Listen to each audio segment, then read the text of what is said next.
And we are live. So, welcome to episode 263 of An American Werewolf in New Jersey. I am the American Werewolf.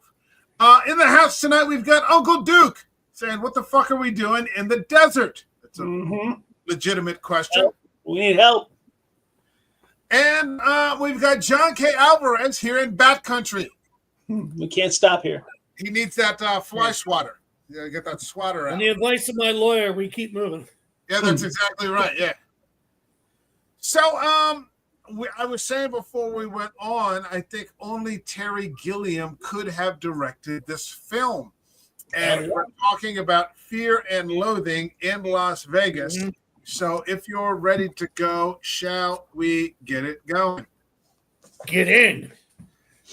Boogie, boogie.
This movie is based on the classic book by Hunter S. Thompson, and here I am with my generic edition there, but the contents inside is the same.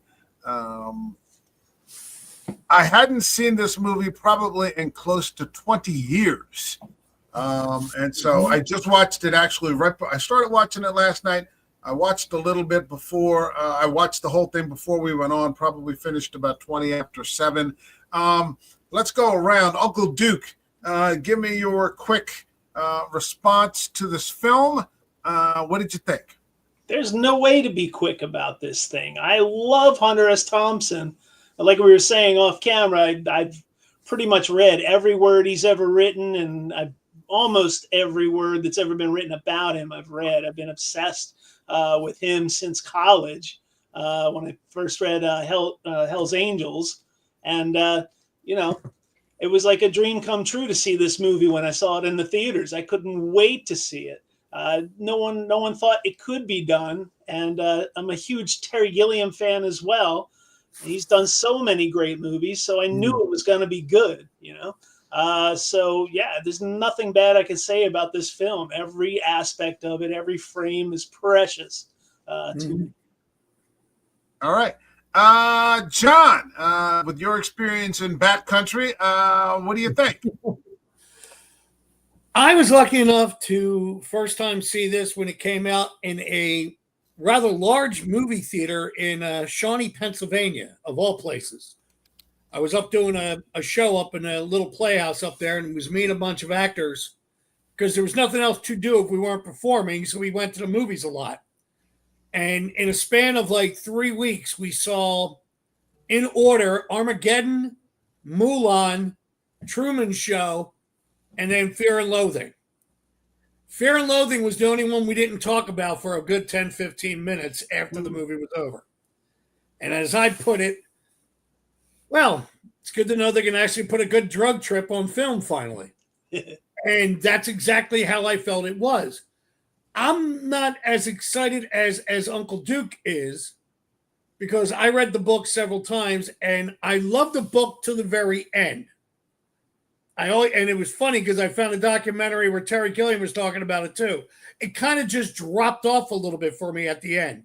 Not, it just like the story just kind of went boom. I always felt if you cut off like a few pages, it would be better. But that's purely my opinion. I've gotten arguments with people on it.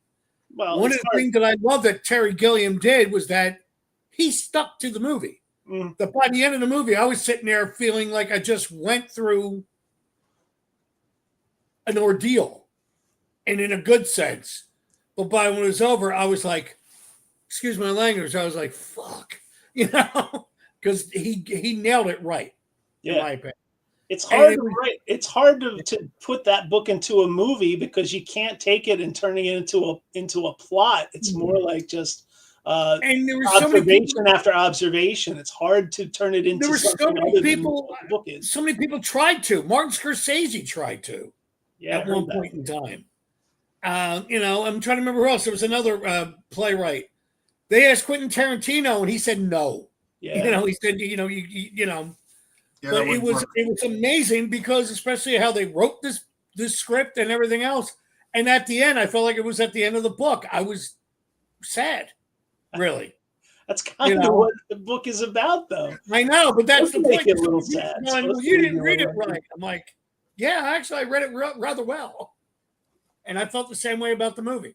If you see that Bill Murray movie where the buffalo roam, that's an example of them trying to turn the story of Hunter Thompson into a plot. They had a little more luck turning it into a plot centered around Peter Boyle's version of Costa. But this movie it was like reading the book, even though there were big. It was like reading the book. They really. Yeah, it was like they really translated the book. You're just like, I went there going, something's gonna be screwed up. It's gonna suck, just like I did when I went to see The Hobbit, or not The Hobbit, Lord of the Rings. And every time I turned around, it was sticking to the book. It had the spirit of the book, and I was hearing all those lines that I had memorized from reading the book a dozen times. Yeah. I think that it's difficult in a sense, because we talked to some younger people in our group that said they didn't like it. Ryan didn't get it. Eric didn't get it. It's difficult. I think it's not impossible, but I think it's easier to understand if you've read the book. I think it's a different experience. If you just watch the movie, it's easy to be distracted by all the antics and the drugs, and all these things. Right. And so you could easily walk away saying, what the fuck what was that about? Like, I don't get it. So that's understandable enough. And like I said, I hadn't seen this movie in 20 years until, this evening, early evening. And it's a very, very hard takedown of, kind of what happened to not just what the American dream sort of is, his take on the American dream, but what happened to the hippie culture and the hippie movement in a very short period of time after the 60s ended. I mean, this takes place early in the early 70s in Las Vegas. And it starts out in a sort of comedic way, but then just becomes increasingly depraved. Yes. Until you get to the final, towards the end, where Benicio del Toro is pulling a knife out on Ellen Barkin, the waitress, and he's like a monster, and it's sort of a satirical take, and it really on what happened to these peace-loving, hippie freaks, peace, love, and understanding. No, they're not. They got destroyed by the movement that they actively participated in. And it was sort of remarkable that Thompson seems to be self-aware enough, not only to say that, but to put himself in the middle of it. Well, Mhm. he was never a hippie to begin with. He was always an observer and a keen Right. observer of people, and he was in the Mhm. scene before it hit mainstream audiences. The ultimate curse is may your hobbies hit a mainstream audience because it's going to get fucked up after that. Right. And the hippie thing wasn't really hippies and what we think of until people started paying Mhm. attention in 1967 when it got popular. Mhm. And then all of a sudden you had kids streaming into San Francisco from across the country and just ruining it with their dumb versions. They're from Mhm. Iowa and this is their dumb version of what the 60s is about or San Francisco is about. And they're imposing it on the scene, and the people who are actually there moved out. They left. They went to rural California and became cowboys. They weren't Right. part of that. It's remarkable. The performances are remarkable. Mhm.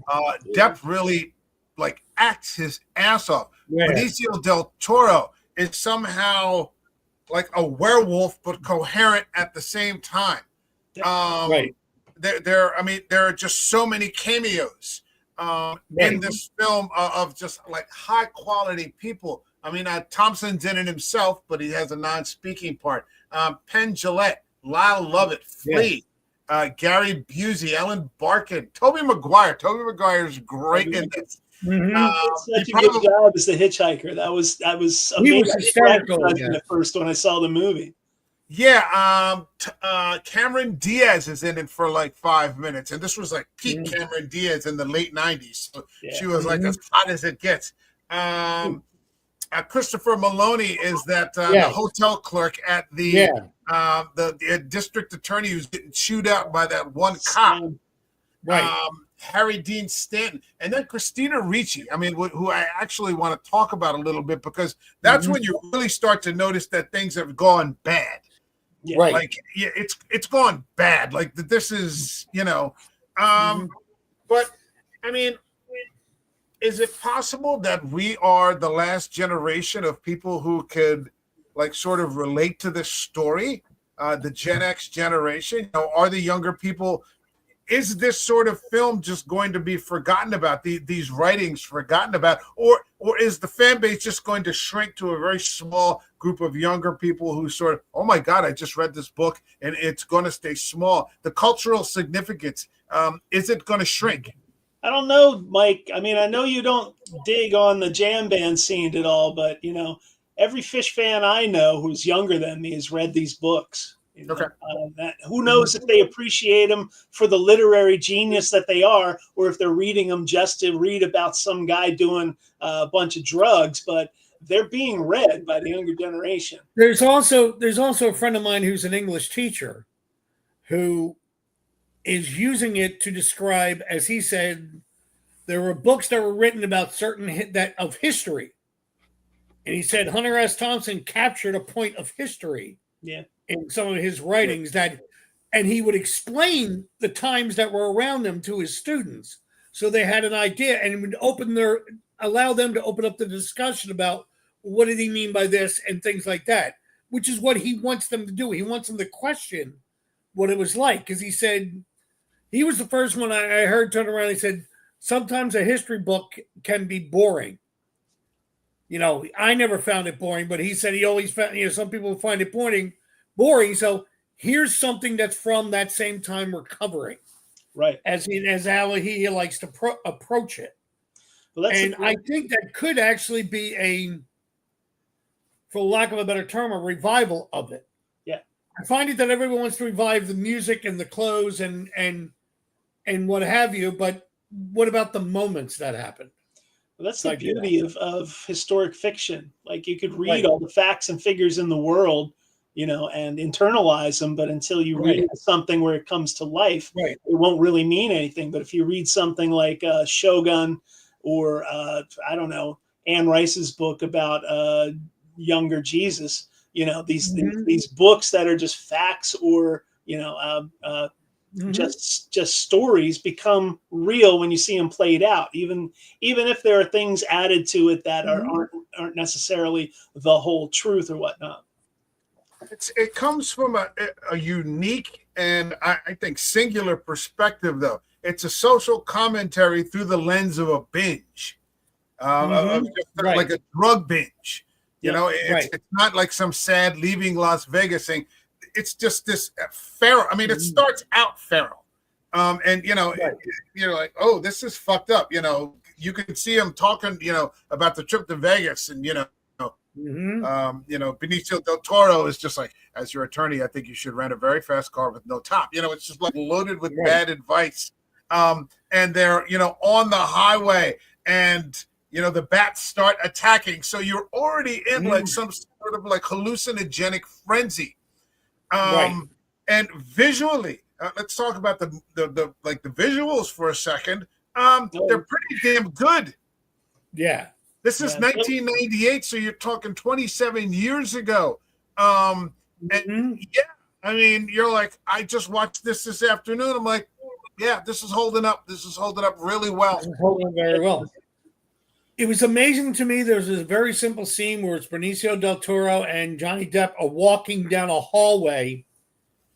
And in the cheap 70 carpets, brown with the little golds, and all of a sudden you see the gold swirls start swimming. Yeah. And it's only where they're stepping. It was a lot of that attention to detail. Not that I've ever been high as a kite that I saw the rug move.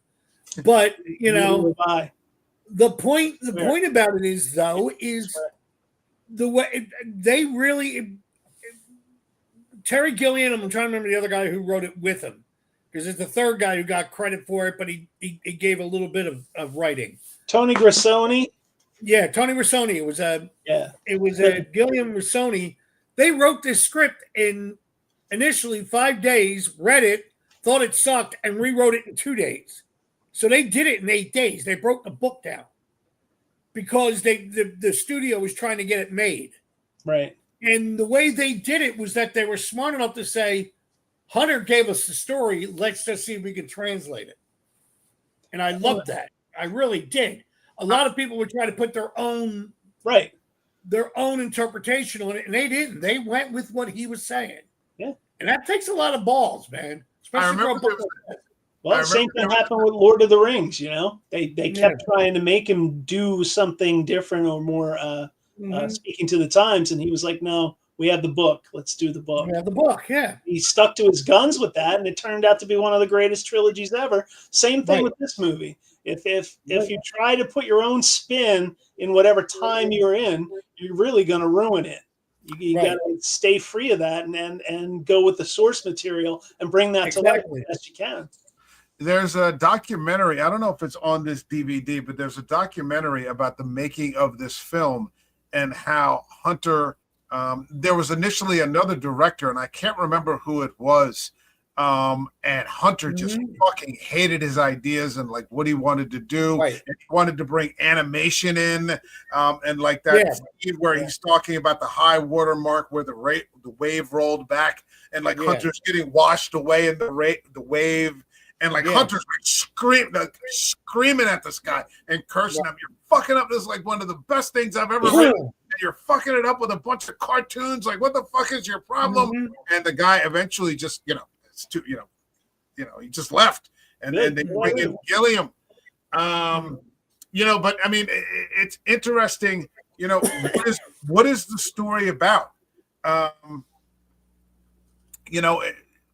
are a couple of dropped lines in there that you could easily say are throwaways, but they're not. What did he say? We came here to find the American dream. And so what did the American dream become by 1971 in Las Vegas? How is Las Vegas portrayed? It's like a circus. There merry-go-rounds. It's like this huge confection.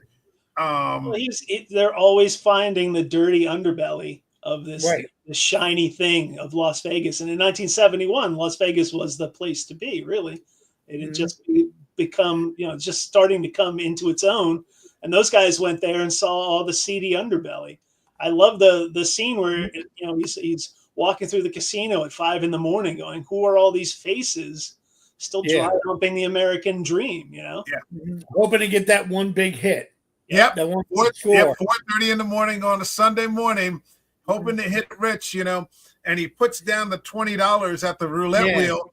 And, you know, $20 50 years ago was probably, you know, like $100. That's some money. You know? So, yeah, that was some money to a working class guy. Give me, make me rich, makes me rich. And when he didn't get it, he loses it, and he goes, no, you have to learn to enjoy losing. Losing, yes. You know, that's kind of what the American dream is. You know, you can grab the idea is there that you can grab that brass ring. It's a cynic's perspective. You know, that you can grab that brass ring, but yet you're not gonna. You know, you're not gonna. You know, if you're grabbing at the brass ring that everyone advertises is the thing that you want, you know, you have you have to blaze your own trail. That was the whole point of that book, you know. Hold on a second. We got a comment here. We got Tyler Grubbett. Thanks for stopping in, Tyler. He says, my favorite part is the ether. Yeah, of course. Okay. Now, you know something, though? I mean, he's right about this. There's some great physical comedy.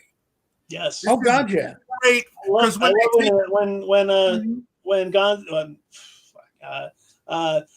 Del Toro can't get off of the spinning bar in Circus, my favorite. He kicks him. It's so good. And somebody kicked me. Oh, it was the bartender. He left. But I'm astounded for what you said to that girl. Yeah. When they take the ether, and he's like, the way he's narrating it, because Depp does a really great job also in the narration here. You know, it's like the over voice, and he's just like, you know, your mind is, you know, like in full control, but your body can't respond to anything that, you know, you want it to do. And they're taking these like terrible steps, you know, like in his spine. The messages aren't going up his spinal cord to his central nervous system. Those are, I mean, when you said ether was the perfect drug for Vegas, I went, there you go. It isn't what's that movie about Burroughs? And the drugs, where his typewriter starts talking to him. Naked Lunch. Where it's like horrifying, you know. I didn't find that to be funny at all. It's horrifying. It's done through the lens of humor, and yet there's the humor is like the surface level of it. Although I would argue it's substantive. There's a huge amount of, you know, humor. But yeah, I mean, there's a ton of shit going on with this in this movie. You know, Del Toro does a fantastic job with the White Rabbit scene where he wants him to drop the tape recorder into the water, and Depp throws that fucking grapefruit and hits him. Close your eyes. Not necessarily known for physical comedy, and yet Gilliam pulled it out of them brilliantly. I found it funny because when I watched it again, because I also watched it today as well, and I'm noticing Depp. I think he stole a lot of those moves when he was doing Jack Sparrow too. The way he was walking, I think he took all that bit and put it in there a little bit as well. But this to me was the first movie that I looked at Johnny Depp and went, "Oh shit, he's an actor." Yeah, he's got. I mean, I've seen him in other movies. I saw him in the independent films. I saw him in Edward Scissorhand. But when he did this movie, I'm going, this is a big Herculean effort to do this part. Yep. And he just nailed it. Yeah. Well, he lived with Hunter S. Thompson for months trying to get his mannerisms down, and he did it brilliantly. And he said they bonded because they're both from Kentucky, and they were able to bond on that. And he became a good friend of Thompson's. Yeah, he loved him a great deal. I mean, I think he knew that this was important, and he wanted to do a good job for his friend. And I think they both shared, you know, a hardcore lifestyle. You know, that Depp probably still, you know, is living. But yeah, I mean, we forget that in the 90s, Johnny Depp was like the king of like indie films. Before the Jack Sparrow stuff hit, and I love the Jack Sparrow stuff. I've got all on Blu-ray. I'm not putting it down.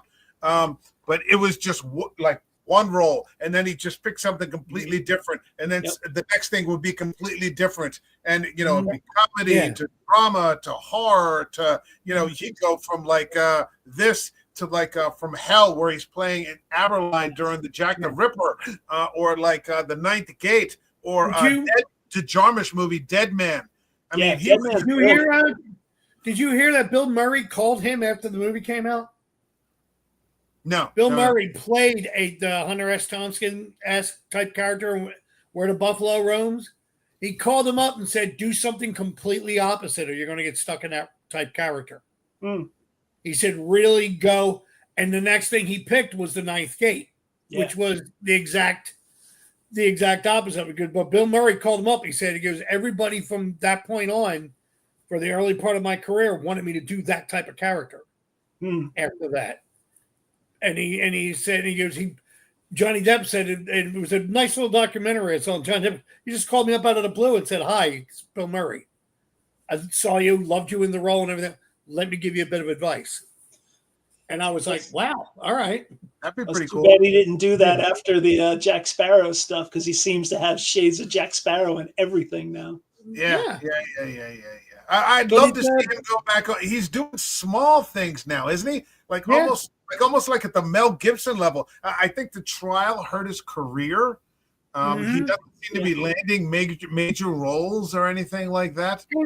As much as Johnny likes to act that he's still in 21 Jump Street, I mean, he's, I think, older than me, or about my age. Yeah, you know, I just turned 60 in November, right? So he's not.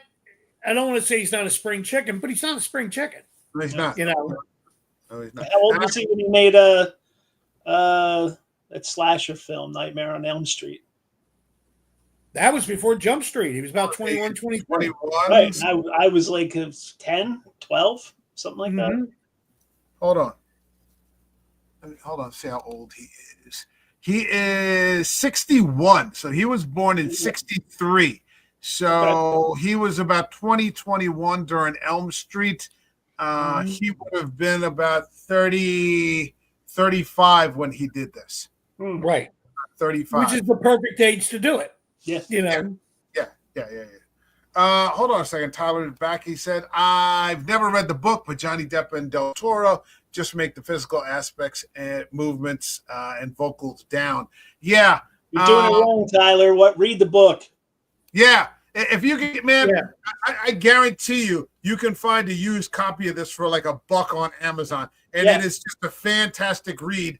And I remember showing this to a couple of people, and I made them read the book first. This was 20 years ago. And they said after they watched it, they're like, if I had just watched that movie without reading that book, I would not have understood what the fuck the whole thing was about. Yep.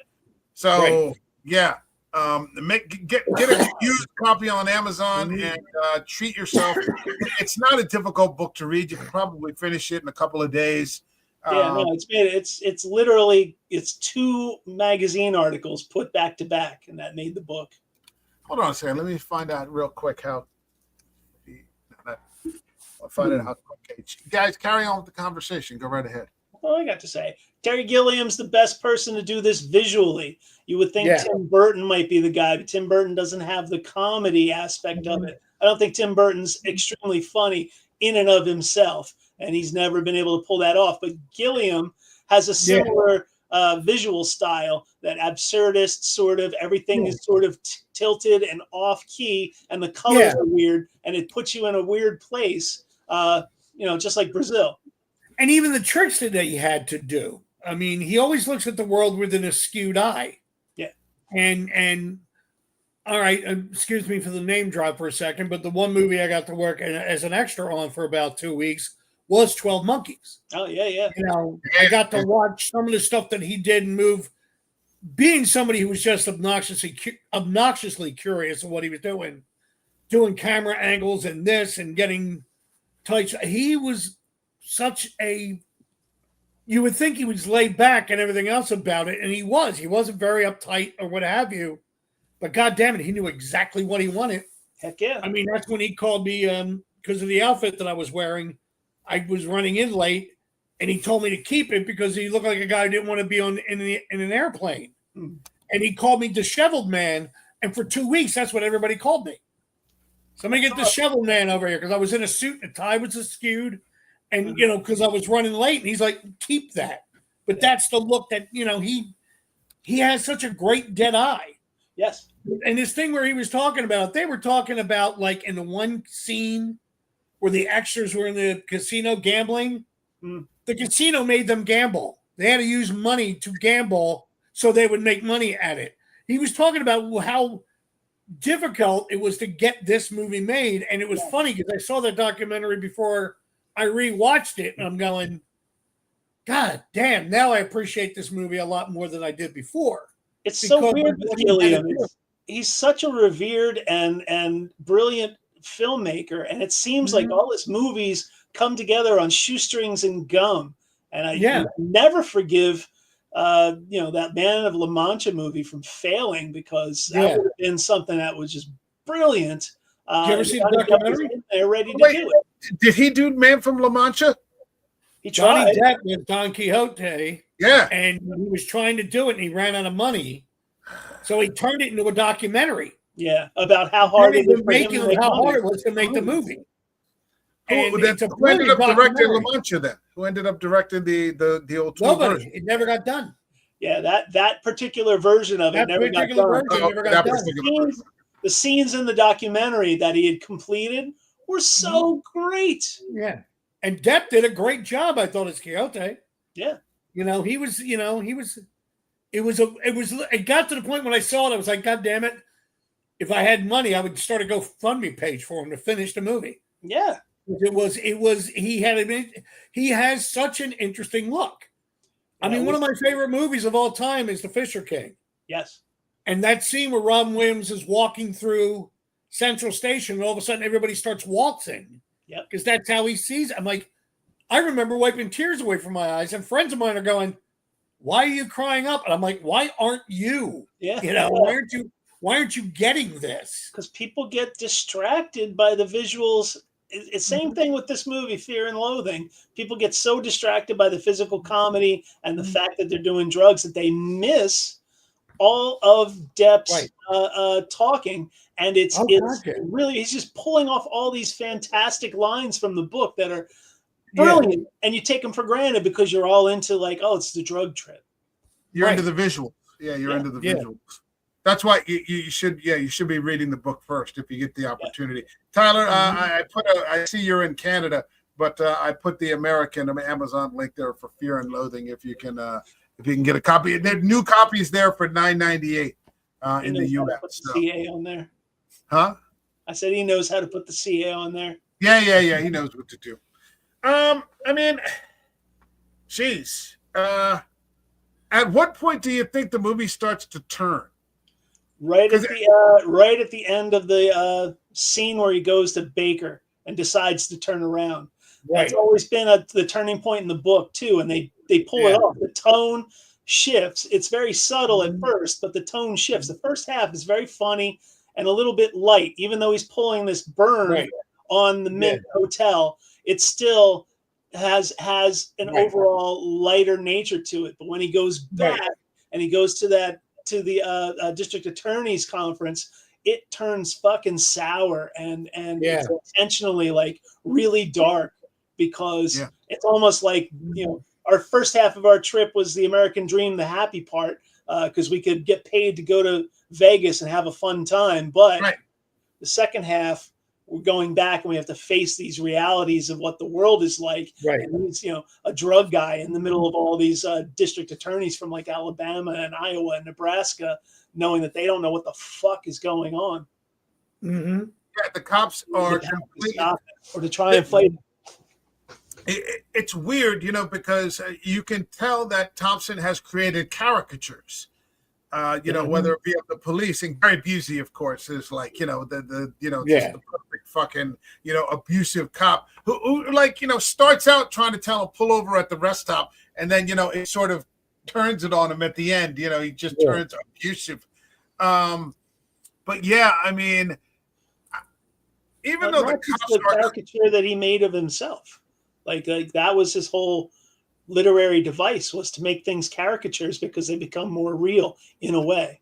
Well, that was the whole gonzo journalism. You didn't know what was real. You didn't know what, there was truth in there. And I think when you heard it, if you knew what you were looking for, then you heard it. Right. If you didn't, then, you sort of got lost in the trip. Right. But I mean, yeah, I mean, Which is you know, seeing similar to how you see things, perceive things when you're in that state of mind, or Right, so like- I've been told. right. Right. So I mean, but I mean, like when he first gets there and he sees all the reptiles, you know, Yeah. and so Right. clearly that's Right. comedic. You know, it's consumerism. You know, people are just Mhm. acting like whatever. Mhm. But then, I mean, for me, when he goes back, the first thing that for me, like the major red flag, so that maybe you've Yeah. seen it more times than I have, and you would pick up, is when he walks in the room and Christina Ricci is in there, Right. and you're like, what the fuck is going, and like Del Toro is back, but he's taken a turn for the fucking worse. Like he picked up this little church girl, and God knows what's big, and like Johnny Depp picks up on it, like she's got to like that. No, we can't have this. This Right. can't. Like Del Toro's like, what's the problem? And then we start to get into like the adrenochrome and these frenzied, violent, ultra violent, losing track of time, all this other shit. Of course, culminating in the diner scene with Ellen Barkin, and that like at that point, like nothing is funny anymore. Mm-hmm. In the Like, beginning, to me, it was like in the beginning of the movie when he was trying to sign in for the race and everyone was turning into dinosaurs. And Hunter was saying, the character Hunter was saying, they're going to turn on us. They're going to eat us. And when he comes back to Vegas, it's Christina Ricci as a human who bites him in the ankle. Right. That's or funny. starts chewing on him, like to eat him. That's a good notice. And I was like, because that's when I was like, there was no joke to that even. Mm. And a round of applause to Christina Ricci, because how much screen time does she have? 3 minutes? Mm. But she's such a memorable character in it. Yeah. Which goes to Hunter's writing, Terry Gilliam's adaptation to it, and Christina giving it her all. Yep. Christina Ricci has always been great. I wish we saw more of her these days. We don't. She sort of disappeared off of the. She just did a Wednesday, the TV series. She was Oh, in the really? first season of Okay. Wednesday, I yeah. never There's a lot of watched interesting TV. Dude, there's a meme that's out now that made me laugh out loud that people are realizing that because in the TV show Wendy, Christina Ricci plays a teacher at the school. Right. And they said, wait a minute, was this teacher at the school the Wendy from the Raul Julia? They didn't put two and two together that she was Wednesday in the Addams Family movies with Angelica Houston and Raul Julia. Yes. They didn't put that together. I'm like, yeah, you didn't know that? Kids can't put that together. That's from our time, brother. Yeah. I know. So I'm sorry. I look into the world beyond my days of my birth. The color palettes, it's strange how the color palettes changed from the first half of the movie to the second half. You're always surrounded by that tan desert. It always remains the same. But when you're first half, everything's dark, everything's green, and everything's lush and warm. The second half of the movie, everything is white and bright and antiseptic.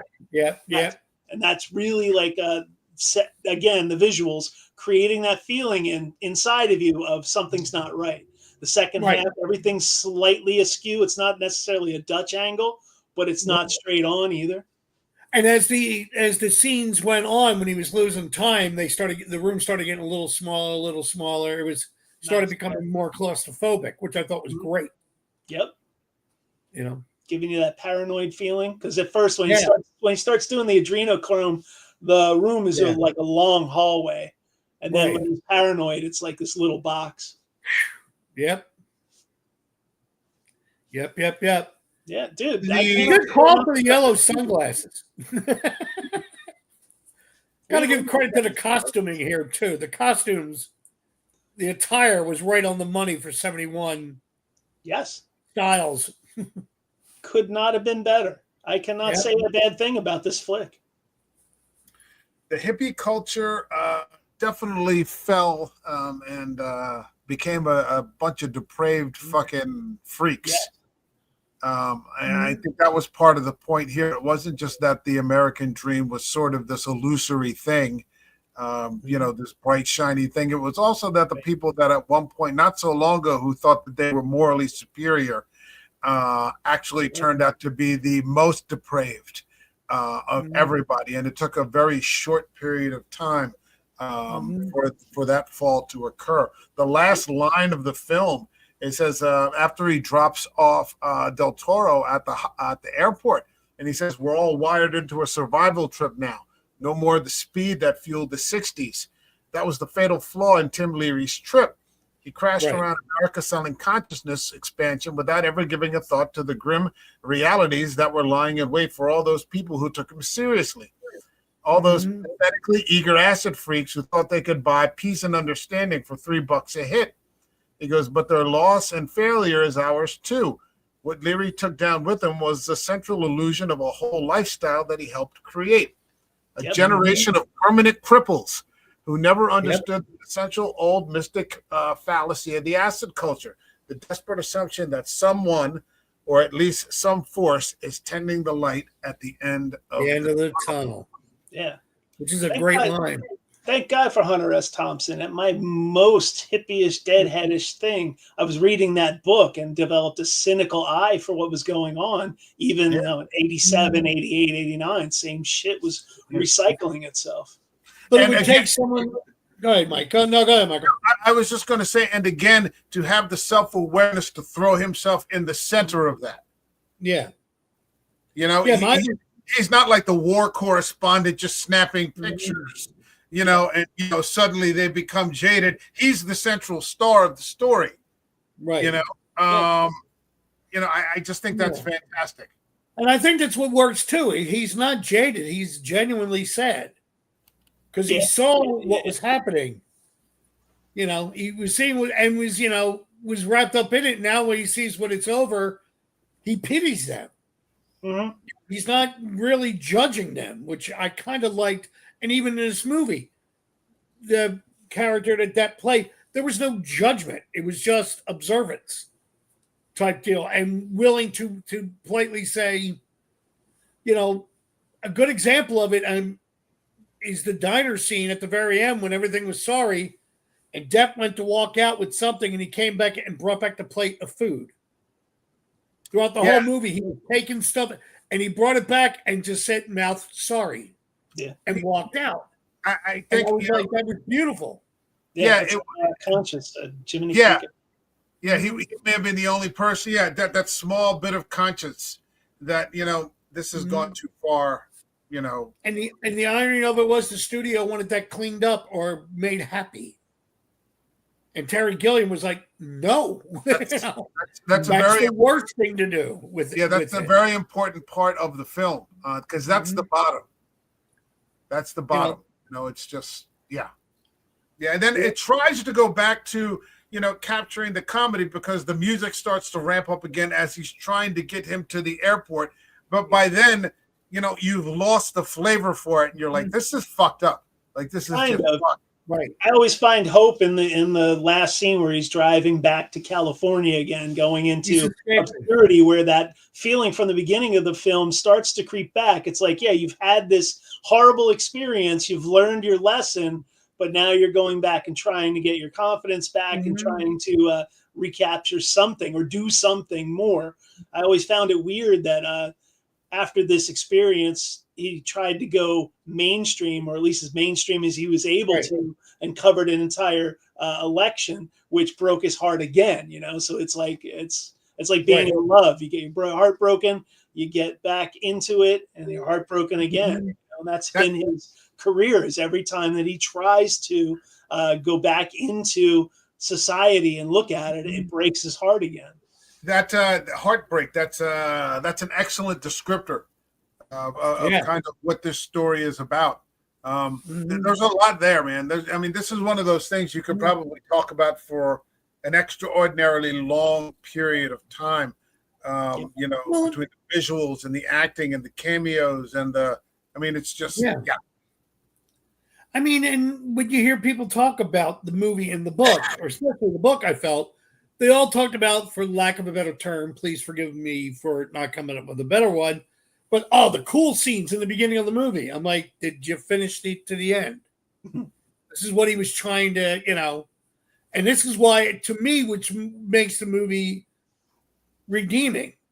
I remember when I first saw it, I was, like I said, I was spent, I was depressed, but I would watch it again because every now and then you need to be reminded, type deal. Well, it is called Fear and Loathing. I mean, there's something loathsome happening here in this story that, and it was a recurring theme. I mean, Fear and Loathing was a recurring phrase that he used, in his writing right up until the end of his life. It was the theme of the title of another book, Fear and Loathing on the Campaign Trail.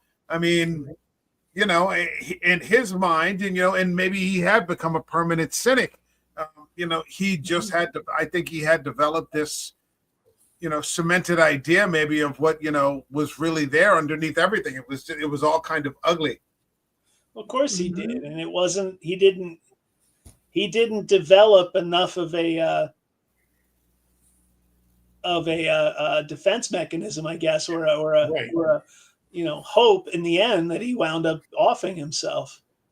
Well, he had also had a number of physiological difficulties in the end of his life. Pain. He beat up his body terribly, and it took its toll when he was older. But he didn't have that internal thing in the end because he was such a cynic. He didn't have that internal thing to keep going. Well, yeah, I mean, that's what he says. That's the last sentence of the book. The desperate assumption that someone, or at least some force, is tending the light at the end of the tunnel. So for him, there was just nothing.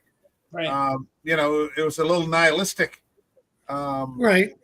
But I mean, he was just so beloved, that, the idea that he was going to take his own life, had never occurred to me. And then, just suddenly in 2006 or something like that. And this was during the Bush administration. Right. Bush, really, the Bush administration really hit him hard, in his diminished state. And he just, that was too much for him. And it's a great tragedy. It's a great tragedy because, I mean, well, he'd be in his 80s now.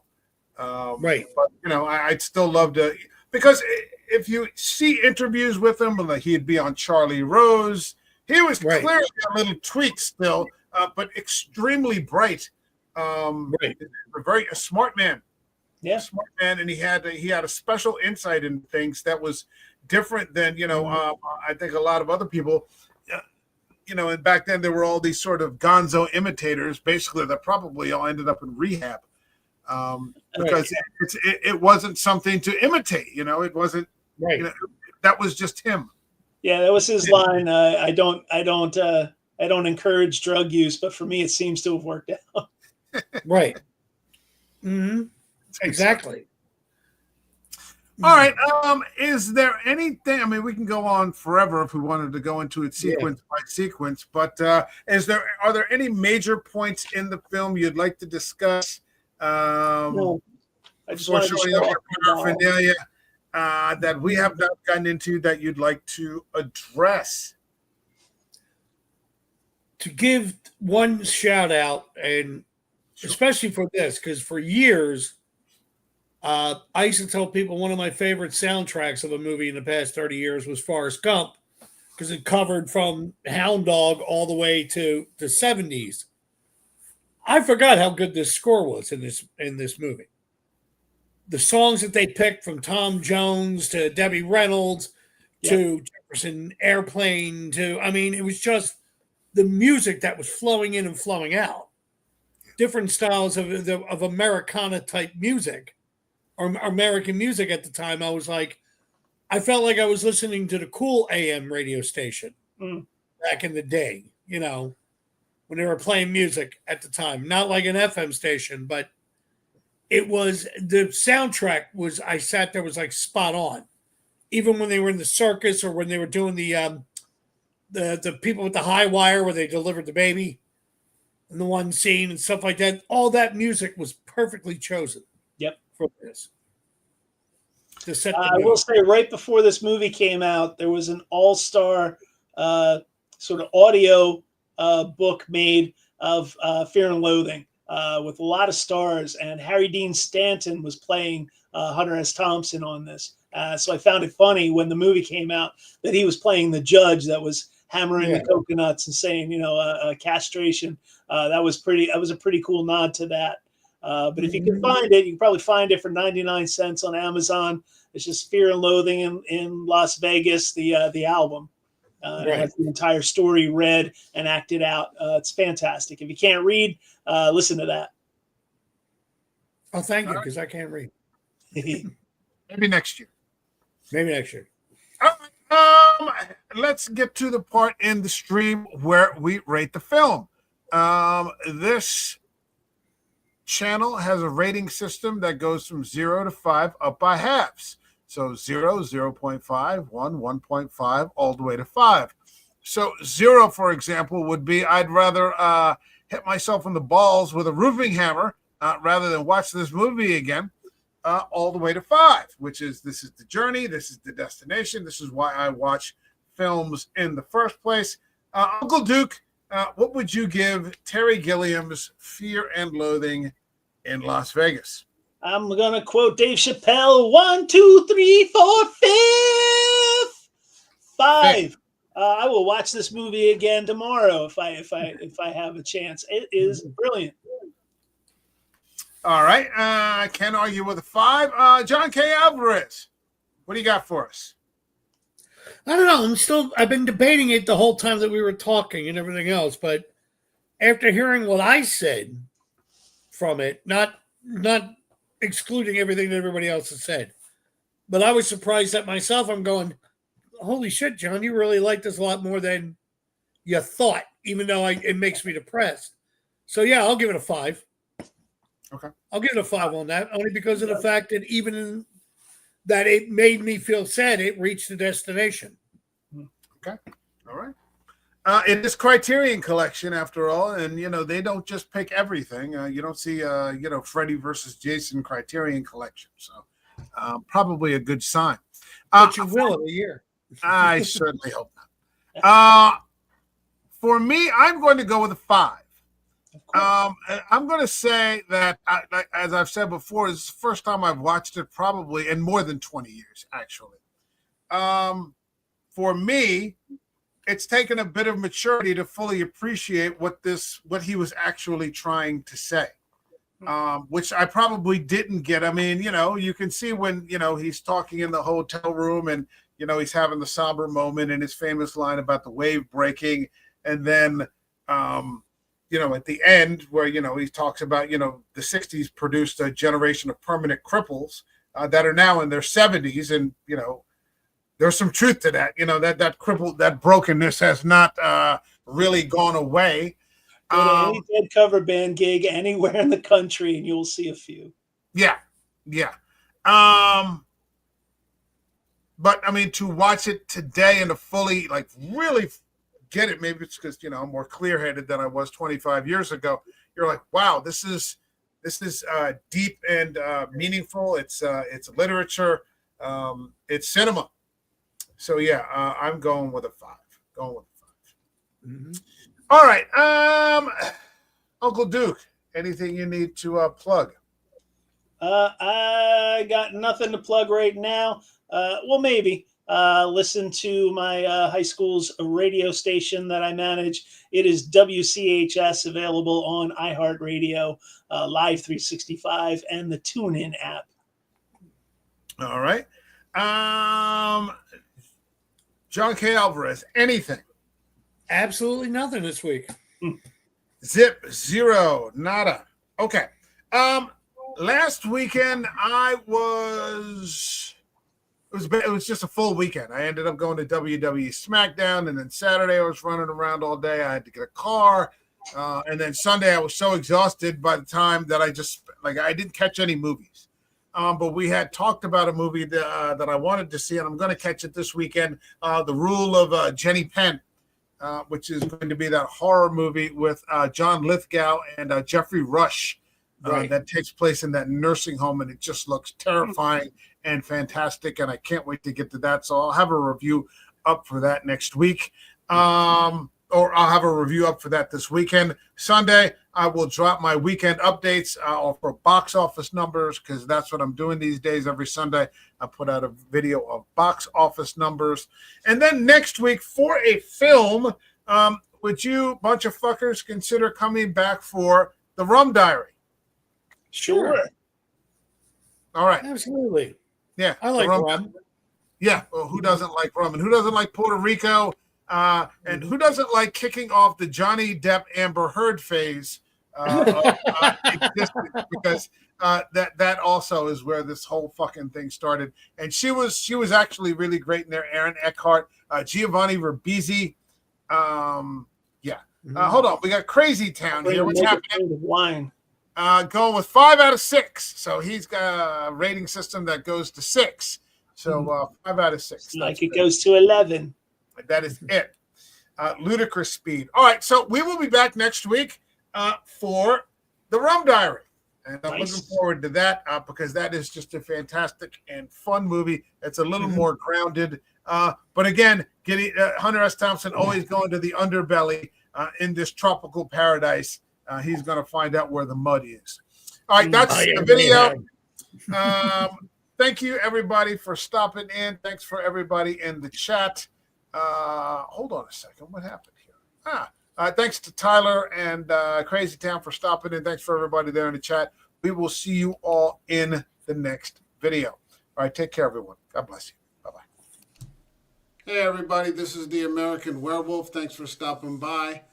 Like the video, leave a comment, subscribe to the channel, hit that notification button. Thank you.